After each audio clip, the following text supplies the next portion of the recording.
आज मैं बात करने वाला हूँ कि किस तरह से एकादश भाव में रहने वाला सूर्य जो है व्यक्ति को लाभ देता है और किस तरह से हानि देता है। तो सबसे पहले मैं ये बता दूं कि एकादश भाव से व्यक्ति के जीवन में होने वाले लाभ, प्राप्ति और बड़े भाई से कैसा रिलेशन होगा, अपने बच्चों के इन-लॉज के साथ कैसा रिलेशन होगा, इस तरह के चीज़ों को हम एकादश भाव से देखते हैं। मेनली जीवन में होने वाले लाभ या प्राप्तियों को हम एकादश भाव से देखते हैं। तो एकादश भाव में जिनका सूर्य होता है तो डेफिनेटली उनकी स्थिति ये होती है कि उनको गवर्नमेंट ऑफिशियल्स के साथ किसी न किसी ऐसे रिलेशन में रहना पड़ता है जिसमें पैसे का बहुत ज़्यादा लेन देन हो, या फिर ऐसे लोग गवर्नमेंट जॉब में भी होते हैं, यानी कि सरकारी नौकरी, गवर्नमेंट जॉब में भी देखा गया है। कई गवर्नमेंट जॉब में रहने वाले लोग जो हैं वो ईमानदार होते हैं, कई गवर्नमेंट जॉब में रहने वाले लोग ईमानदार नहीं होते, मतलब वो लोग किसी न किसी करप्शन में जुड़ जाते हैं। कई बार देखा गया है कि जिन लोगों के सूर्य एकादश भाव में स्थित है, ऐसे लोग बाय नेचर काफ़ी ऑनेस्ट होते हैं, लेकिन उनको किसी तीसरे व्यक्ति से या काम की जगह पर किसी ऐसे व्यक्ति से रिश्वत देने की स्थिति आती है, रिश्वत लेने की स्थिति आती है, जो अपना काम सरकारी मुलाजिमों के द्वारा करवाना चाहता है। स्पेशली कई लोग जिनका एकादश भाव में सूर्य होता है, वो लोग अक्सर रिश्वत के तौर पर अपने बच्चों के लिए किसी तरह का उपहार या फिर फ्री टिकट टू फॉरेन या किसी भी तरह का ऐसा गिफ्ट आइटम जो उनके लाइफ में ज़्यादा महत्व रखता हो, इस तरह के रिश्वत मांगते हैं। मैंने ऐसे भी लोग देखे हैं जिनका एकादश भाव में सूर्य है, वो काफ़ी ऑनेस्ट हैं। बहुत लोग यानी बाहर के लोग उनको रिश्वत देने की भी कोशिश करते हैं, लेकिन वो कभी लेते नहीं। लेकिन मैक्सिमम केसेस में ये देखा है मैंने कि अक्सर लोग जो है रिश्वत के लोभ में या रिश्वत प्राप्ति करने के लिए या ज़्यादा पैसे इनकम करने के लिए इस तरह के करप्शन या भ्रष्टाचार से रिलेटेड काम करते हैं। एकादश भाव का सूर्य जो है अक्सर पैर पे यानी कि आपके जांघ की हड्डी में या जांघ के आसपास कोई स्किन की बीमारी या जांघ की हड्डी का टूटना, अगर स्पेशली वहाँ पर मंगल स्थित हो या मंगल की दृष्टि बनी हो तो जांघ में कोई गहरी चोट लगने की स्थिति बनती है। तो ऐसे लोग जिनका एकादश भाव में सूर्य है, अपने जांघ को बहुत ही ज़्यादा अहमियत दीजिए। किसी भी तरह का अगर कोई इशू होता है तो उसको हल्के में ना लें। एकादश भाव में सूर्य जब होते हैं तो उनकी सप्तम दृष्टि जो है वो पंचम भाव में होती है।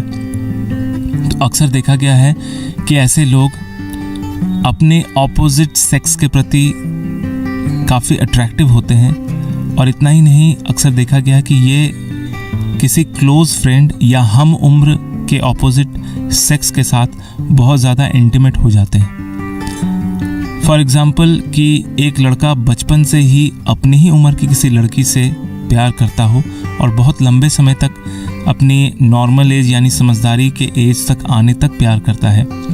कई बार उनका प्यार अधूरा रहता है। अगर शुक्र की स्थिति या मंगल की स्थिति नीच है तो प्यार अधूरा रहेगा। अगर शुक्र की स्थिति, मंगल की स्थिति अच्छी है तो इनके पेरेंट्स, इनके अभिभावक इनकी शादी के लिए राज़ी हो जाते हैं।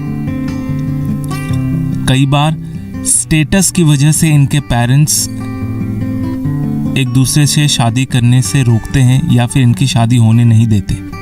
ये डिपेंड करता है कि कुंडली में अदर जितने ग्रह हैं, जैसे गुरु हो गए, जैसे शुक्र हो गए, इनका कंडीशन क्या है।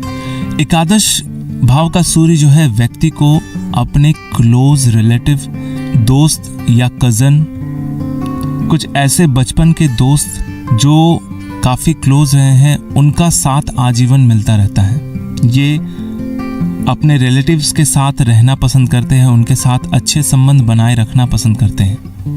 एकादश भाव का सूर्य अक्सर जो है व्यक्ति को अपने बच्चों के इन-लॉज, यानी कि अगर आपका लड़का है तो उसकी पत्नी के साथ किसी बात को लेकर बहसबाजी हो सकती है। यहाँ तक कि कई बार कोर्ट केसेस भी हो चुके हैं। जिनके एकादश भाव में सूर्य रहते हैं, अगर आपकी बेटी है तो बेटी का हस्बैंड उसके साथ किसी बात को लेकर बहस होना या एक तरह समझ लीजिए मत विरोध होना, मत का ना मिलना, ऐसी स्थितियां बनती हैं। हालांकि आप ही लोगों को झुकना ज़्यादा पड़ता है, क्योंकि एकादश भाव में जिनका सूर्य होता है वो अक्सर तो बहुत शॉर्ट टेम्पर्ड होते हैं, तुरंत गुस्से में आ जाते हैं। लेकिन जब गुस्सा कम होता है तो फिर बाद में रियलाइज़ करते हैं कि गलती शायद उनकी ही थी और वापस कॉम्प्रोमाइज़ वाली सिचुएशन में आकर फिर नए तरीके से एक अंडरस्टैंडिंग बनाकर लाइफ को आगे बढ़ाते हैं।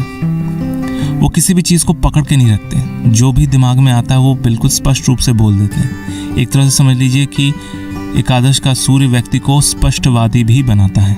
कई बार देखा गया है एकादश भाव में सूर्य जो है गवर्नमेंट ऑफिशियल को स्पेशली बहुत ही भ्रष्ट बना देते हैं। जो लोग इनकम टैक्स में हो, सेल्स टैक्स में हो, जहाँ पर ब्राइवरी यानी कि रिश्वतखोरी ज़्यादा चलती हो, उन सब जगहों पर ये दिन दहाड़े और पूरी दादागिरी के साथ बिल्कुल ओपनली पैसा मांग लेते हैं। एकादश भाव का सूर्य व्यक्ति को भ्रष्ट भी बना देता है, इसलिए अपना जीवन सावधानी पूर्वक बिताइए। कई जगहों पर ऐसा लिखा हुआ है कि सूर्य जो है हमेशा पुत्र संतान ही देता है। हालांकि ये एक प्रधान कारक है, लेकिन बहुत सारे केसेस में मैंने ये भी देखा है कि सूर्य एकादश भाव में रहने की वजह से उनकी पंचम भाव में पूर्ण दृष्टि रहती है, यानी 7वीं दृष्टि से वो पूरा देखते हैं। तो जिस वजह से ज़रूरी नहीं है कि व्यक्ति को पुत्र संतान ही हो, कई बार कन्या संतान भी होती हैं। ये डिपेंड करता है हस्बैंड और वाइफ की दोनों की कुंडली के हिसाब से पंचम भाव की क्या स्थिति है। तो दोस्तों, ये था एकादश भाव का सूर्य। आप भी देखिए आपकी कुंडली में है या नहीं। अगर है तो बताई गई चीज़ों पे ध्यान दीजिए। आपको मेरा ये वीडियो कैसा लगा कमेंट करें, शेयर करें, लाइक करें, ताकि दूसरे भी इसका फ़ायदा उठा सकें। मेरा ये वीडियो देखने के लिए आपका बहुत बहुत धन्यवाद।